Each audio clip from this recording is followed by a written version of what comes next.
Networking and marketing made simple is for you, the business owner who has a product, a service, or a message that you believe in. My name is Scott Aaron, and each week we'll take a behind-the-scenes look into the real-world marketing and networking tactics and strategies for getting what you have in front of you to a lot more people. Thanks for spending time with me, and now let's get started.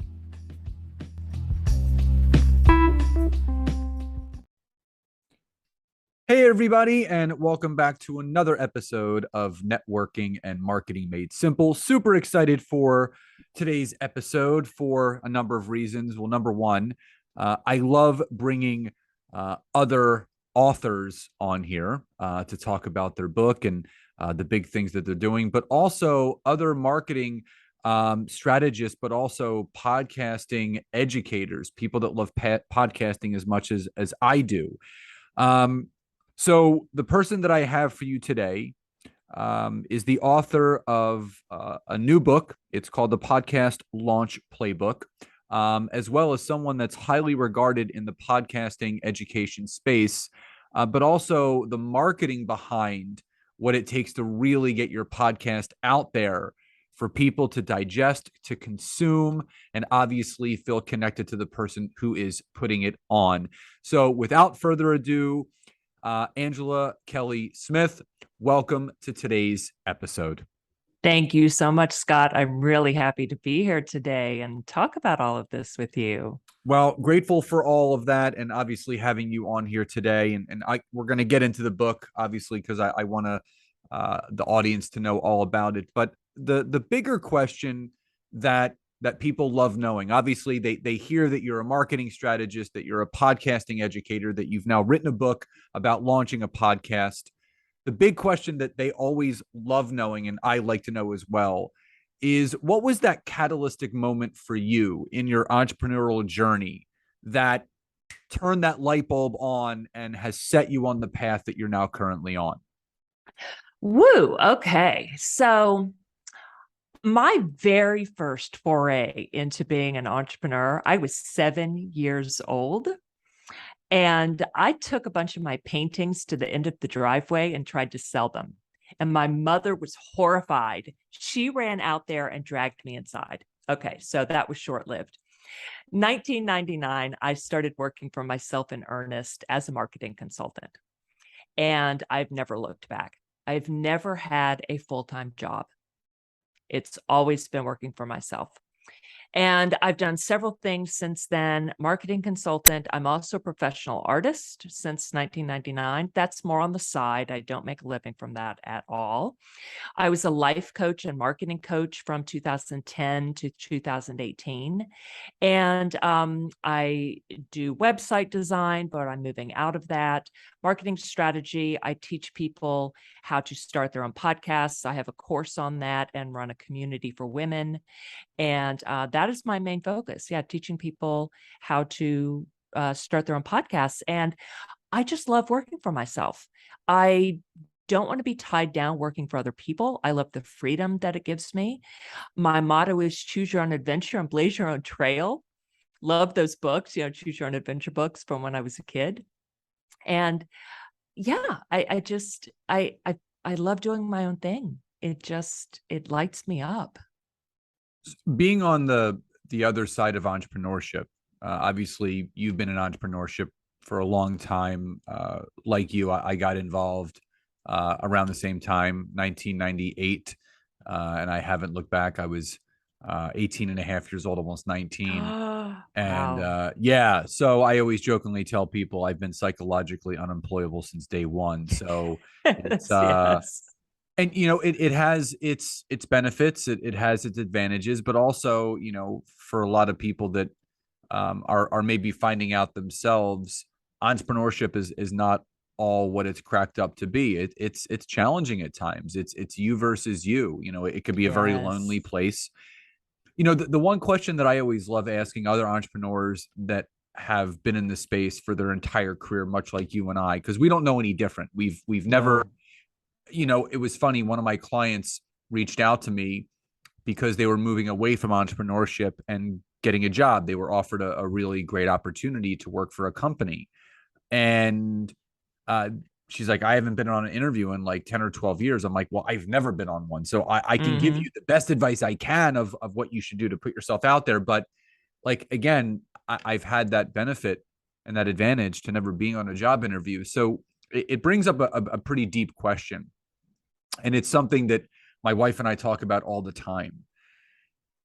Some people are born an entrepreneur. It's just in their blood. It's I don't know if it's a sign thing or whatever month they were born in, whatever it is. People can wrap whatever they want around it. And then there's some people that just it's more of a challenge for them. And they kind of dip their toes in entrepreneurship and they kind of see, whoa, it's the Wild West out there. I'm just going to go back here. And again, we need business professionals, we need doctors, we Yes. need dentists, we need lawyers, we need all of that. But for that person that's listening to this, it's like, I want to be an entrepreneur. I want to start my own thing. I want to start my own business. Do you feel, especially with the environment that we're in right now, with so many people flooding the online space, what determines someone being a successful entrepreneur compared to someone that it's not that they don't have what it takes, but it's a lot of mindset Mm-hmm. and it may be a better emotional decision, monetary decision, relationship decision to just stay with what they're doing. What's your take on all that? Great question. I honestly do think that on the whole, you're born with entrepreneurial spirit or not. It doesn't mean you can't become an entrepreneur. You can jump into it later. Maybe something triggers it where you realize, oh, no, I do have it in me. But I do think it is something you're born with. You just feel that pull. And I tried to do some job interviews at one point, and it was soul crushing. Just the idea of going into work every day. And in contrast, like getting up and doing my work every day and on weekends or at night or whatever, but it's a matter of, choosing my own hours. And it is a lot of mindset. It is a struggle. It's a challenge. It's not easy. So having that mindset of I can figure this out. Because yes, there are books you can buy. And there's so much stuff online. There are podcasts we can listen to. There are blogs, there are courses. There's all this information out there. There are coaches we can hire and consultants we can hire. But it's still hard work. And it is still getting into right thinking, like harnessing your inner CEO, and doing all the things. I don't mean sticking with, doing everything. We need to hire out and delegate and outsource, but it is so much to do, especially when you're a solo entrepreneur like I am, and figuring out what to outsource and when, and what I absolutely have to do myself. Where do you start? And that's when the studying comes in and the realizing that, no, I have to think like a CEO. I can't just be, as Michael Gerber writes in the EMyth Revisited, I can't just be the technician and do the work that I came in this to do, whether that's like it's a copywriter or website designer or graphic designer or whatever it is. I actually have to run the business. I have to think globally. I have to have the vision for the company. And if I'm going to grow it, I do have to start outsourcing. I can't just sit here and do the technical work only and not think bigger than that. Yeah, I couldn't agree more. I love that book, by the way. It's for anyone that hasn't read the E-Myth Revisited. Um, it's on Audible. It's a pretty meaty Audible. It's like about a 5 or 7 hour listen, but it's worth Yeah. it. I mean, it's a brilliant, brilliant book. Yes. And for me, entrepreneurship is kind of born into you. I come from a long line of entrepreneurs, but what I will say, entrepreneurship can be taught and Yes. and learned, but it's not it's not like applying for a job and learning a couple skills and Right. then it stays the same. The one thing about Right. entrepreneurship, it's ever evolving. If you get a regular, 9 to 5 job, yes, you may have different job responsibilities as you climb the corporate ladder, but it's all framed the same way. In entrepreneurship, you're pivoting all the time. You're Yes. you're launching a new program, you have a new membership, you have a new course, and it's going to require a different skill set. Now, Yes. It's spiraling evolution. And real quick, like, yeah, I have a very strong entrepreneurial drive, but that was honestly a disappointment to my dad. And he died in 2008, actually took his own life, but he had these dreams for me, like that I would be an attorney. And it disappointed him that that's not what I did, that I ended up working for myself. And he just didn't know what to make of that, even though his grandfather had started an oil and gas company in Texas.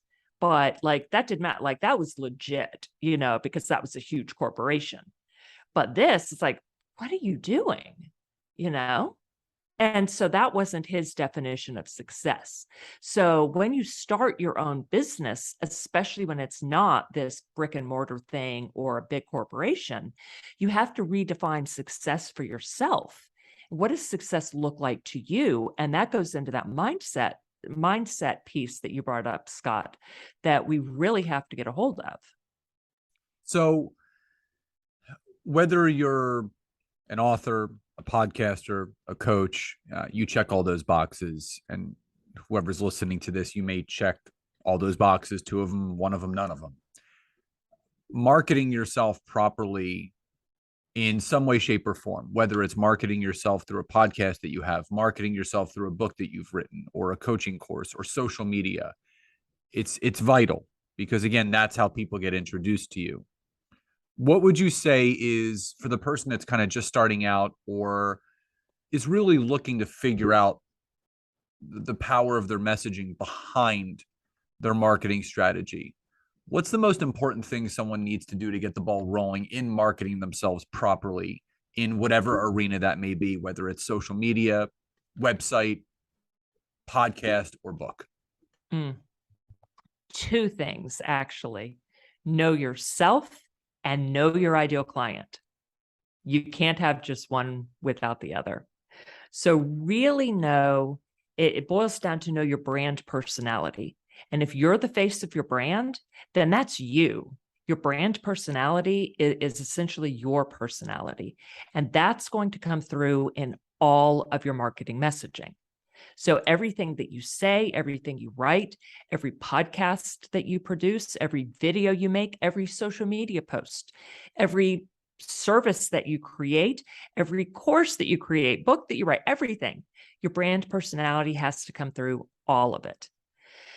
And same thing with knowing who your ideal client is. You're speaking to them. So you have to tell them what they need and want to hear. So if you don't have those two pieces coming together, then your marketing message is going to be off. Your marketing is going to be off. It's just not going to hit home. It won't sound like you, and it won't be what your ideal client needs to hear. My wife and I always talk about the fact that if you continue to throw spaghetti at the wall hoping it sticks, it's never going to. And when you're marketing yourself, you can't throw spaghetti at the wall. You Yeah. don't. And I know what entrepreneurs say. I just want to help everybody. Well, Yeah. number one, you can't help everybody. And number No, two, you shouldn't help everybody, you because, don't want to. well, there's an ideal client. If you work with someone that's not a great fit for you and they don't have a great experience, guess whose name is not going to come out of that person's mouth? Yours. You want to work with Right. people that will shout your name from the rooftops. Now, Yes. podcasting has been a huge passion of mine for almost 4 years now. I'm over 400 episodes now, which I am very, very proud of.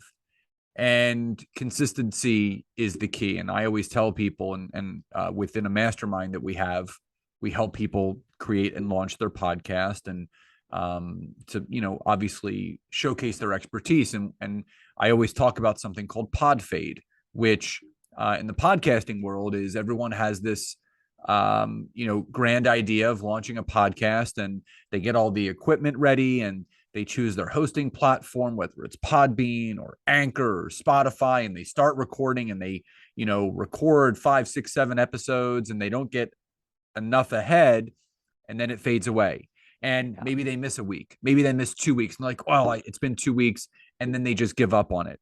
And Yeah. having a podcast has done so much for my business, for our company, my wife and mine, her podcast, visibility, credibility, all of those things that I wish everybody had a podcast. And there's a statistic that for every, I think the statistic is for every 600 blogs, there's one podcast.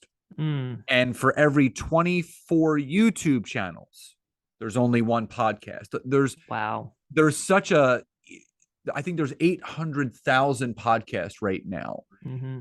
which is the smallest of the channels of what I just mentioned, YouTube and blogging. And podcasting is one of those things where, yeah, people may start them, but a lot of people don't finish them. They give up on them Yeah. because this is not a chore to me. No, me neither. It's a great way to get to know people. It's a Mm-hmm. way to build relationships. People don't know the power. So before I say anything else, because I can talk about podcasts all day long, Same.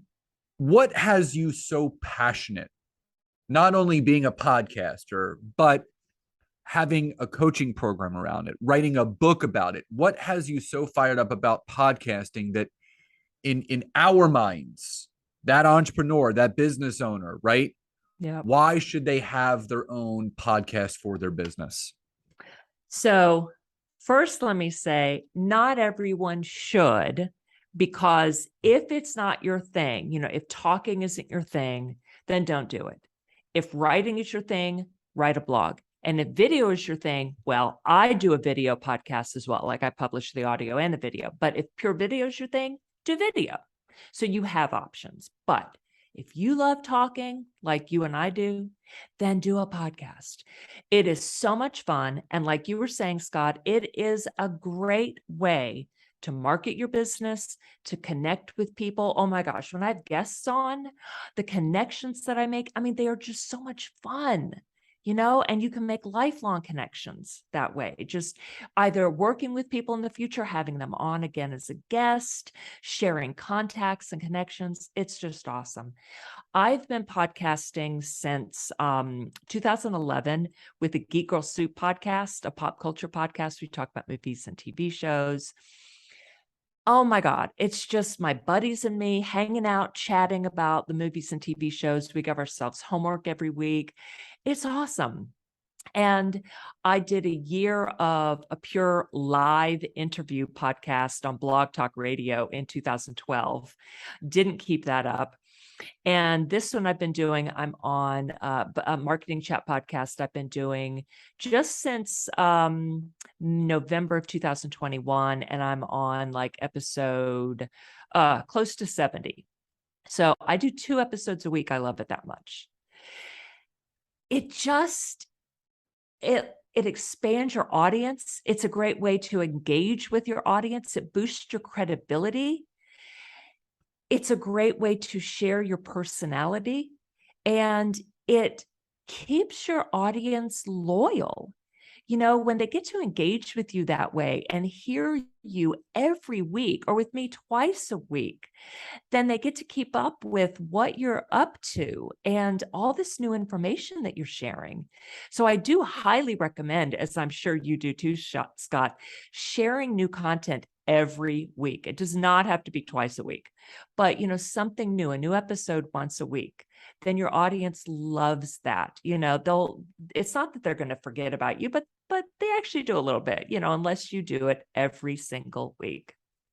It's something that I didn't know the first thing about podcasting when I started. So my wife and I, she got the idea. She had been listening to podcasts and she said, you know what, you should start a podcast. Oh. So at the same day, I happened to be watching a Gary Vaynerchuk video on YouTube, and he was actually promoting an app that he invested in called Anchor.fm, which is a podcasting hosting platform. And he said, yeah, he goes, it's really easy. You download the app on your phone, you sign up for an account, start recording, you can launch your podcast. And I said to Nancy, I'm like, I'm going to do that today. Mm. And in the very beginning, I was recording right from my cell phone. I got this little mic ball that I plugged into the bottom of my phone, and I had a little clip that I clipped it into, hit record, and I started recording right into my phone. I would even interview guests Wow. that way. I would send them a link to join my anchor room, and I would interview them that way. And that was Wow. the very, very beginning. And the way that I structured mine is I did 49 solo episodes because I said, you know what, if people are going to listen to this, I need to build that credibility and that rapport, but also the consistency where they know they're going to hear me. So Yes. I was doing 2 solo episodes every week until I hit 49 episodes. And then I switched over to 1 educational solo episode a week and 1 interview episode a week. And that's been my format now for, the past 350 episodes. That's awesome. And then I always work ahead. We were talking off the air, by the time people are listening to this, you need to be what's called in the can. In the can means you have banked episodes. So when people listen to our episodes, yes, they're released live that day, but a great podcaster will have at least 4 weeks of recorded episodes already uploaded and ready to be scheduled. So God forbid you're sick that day or you go on vacation. Yes. It runs in the background. Now, I'm not sure if you read this book. It's called The Common Path to Uncommon Success by John Lee Dumas. No.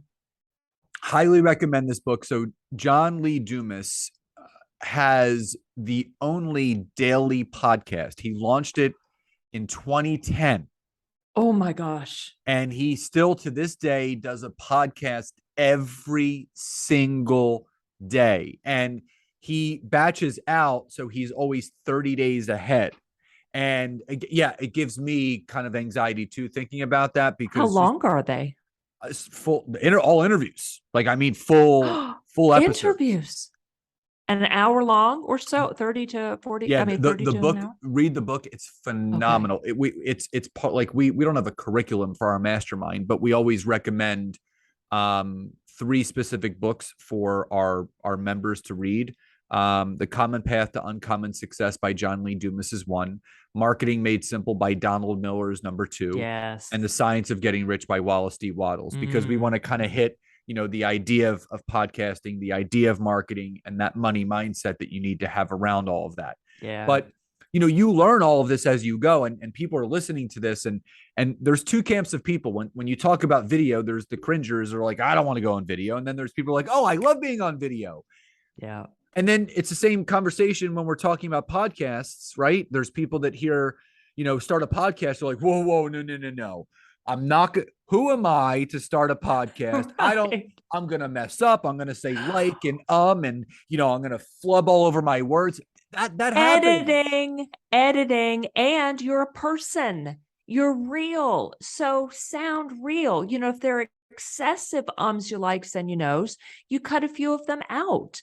But also, everyone knows you're a real person. This isn't Radio Lab, and even they're not perfect, Ha. So my other question is, for the person that is thinking about, after hearing the 2 of us kind of jabber on about the benefits of podcasting and this, that, or the other, because it's an amazing networking tool. That's what I love most about it. Yes.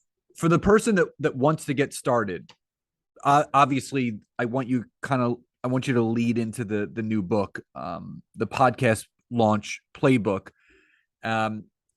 What will someone that reads this book learn about a podcast that maybe they haven't heard before? Because again, you can Google stuff all the time about podcasters. Right. They can hear us. But what's something that someone would learn in this book that obviously there's going to be a link in the description that maybe they didn't realize what podcasts were, or maybe a small nuance that might kind of light their light bulb and say, maybe I do need to start a podcast?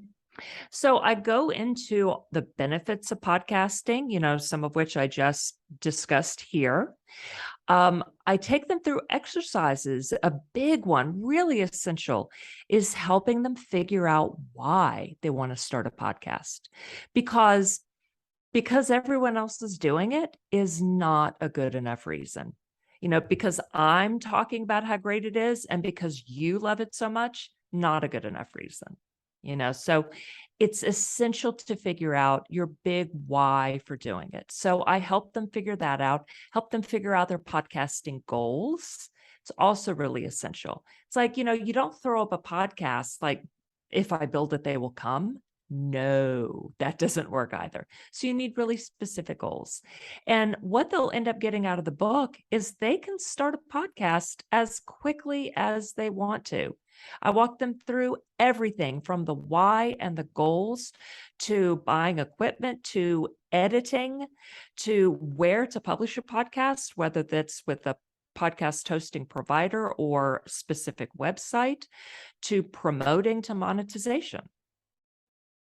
I mean, it's all the things that a lot of people don't know. And there's a Yeah. lot of, there's something called frequency, which isn't like a radio wave, but that's the Right. frequency of how long, Yeah. how often are you going to Yes. produce your podcast, the length of your podcast, Yeah. is it going to be short bits, or is it going to be longer Right. episodes? And then there's all different types of podcasts. There's Right. interview style like this. Yeah. I talk about that. There's And it's educational. and it's all in one place because you're right. People can Google all of it. But then you're looking here and there and you're having to put it all together yourself. So this is all in one spot. They can get it in print or right on their Kindle. Awesome. So as we start winding down, my second to last question, what is something that you've learned about having your own podcast, multiple podcasts for that matter? Something that you learned through the journey of being a podcaster that maybe you didn't expect, but you realized how beneficial it actually was? Oh my goodness. Oh.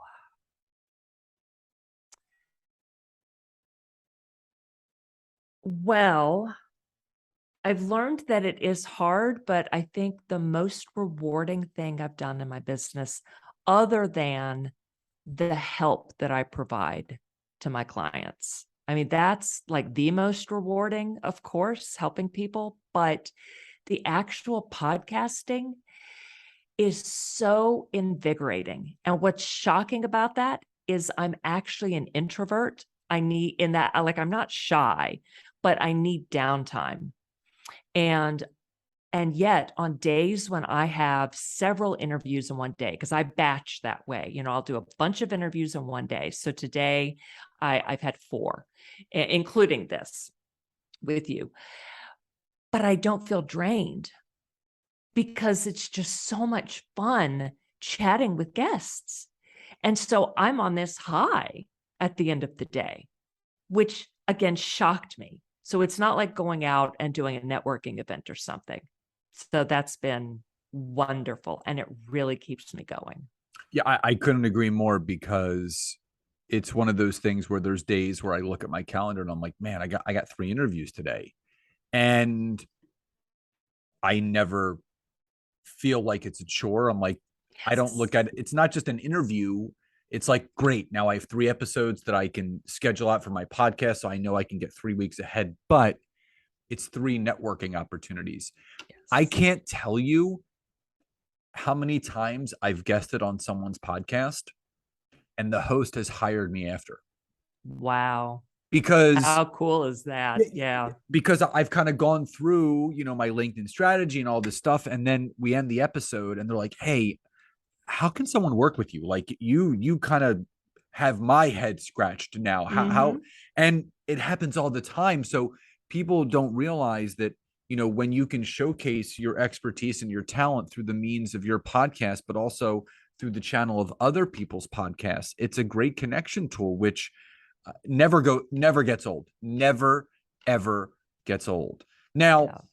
if someone's listening to this and they'd like to hear more about you and your new book and your memberships and your courses, what's the best way for people to get in touch with you? come to my website at angelakellysmith.com. Everything is right there. Awesome. That will be in the description of this episode as well. So you can get her book and all the other wonderful things that Kelly has going on. Now, final question before we sign off. And you kind of touched on it a little bit earlier, which was nice to hear. But my final question is, what does success truly mean to you? Great question. It means doing my own thing in a way that gives me time to spend with my family, travel if I want to, and feel like I am contributing to people around me in a way that helps them blaze their own trails. You know, I say this on episodes often because after you interview over 150 people and you ask that question, and not one person says it's about the money, and everyone says in some way, shape, or form it's more about, freedom and choice and impact and influence. Yeah. It just goes to show you that there are some incredible entrepreneurs out there doing some amazing things, and I put you into that category as well. And so excited about your new book and everything that you're doing, because more people need to know about the benefits of launching a podcast. And I can't wait not only for me to get my hands on your book, but for my listeners to do so as well. So thank you again so much for being here today. Grateful for you, and thank you again for sharing all your wonderful knowledge with my audience. Thank you so much, Scott. It's been a pleasure. So as always, guys, please do go to the platform of your choice that you're listening to this from. Leave a rating and review. Let us know what you loved most about this episode. And again, all the information that we talked about in today's episode will be in the description. So everyone, please enjoy the rest of your days, and I'll talk to you next time. Bye, everyone.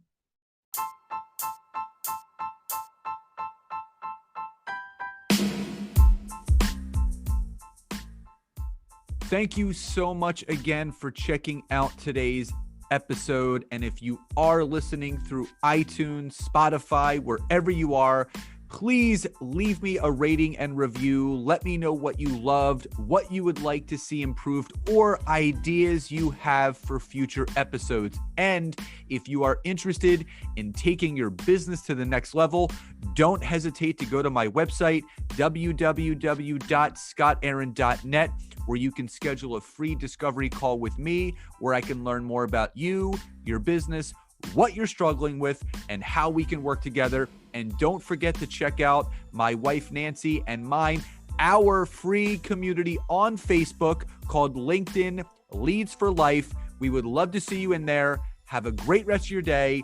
And thank you, everyone, for your support. Grateful for each and every one of you.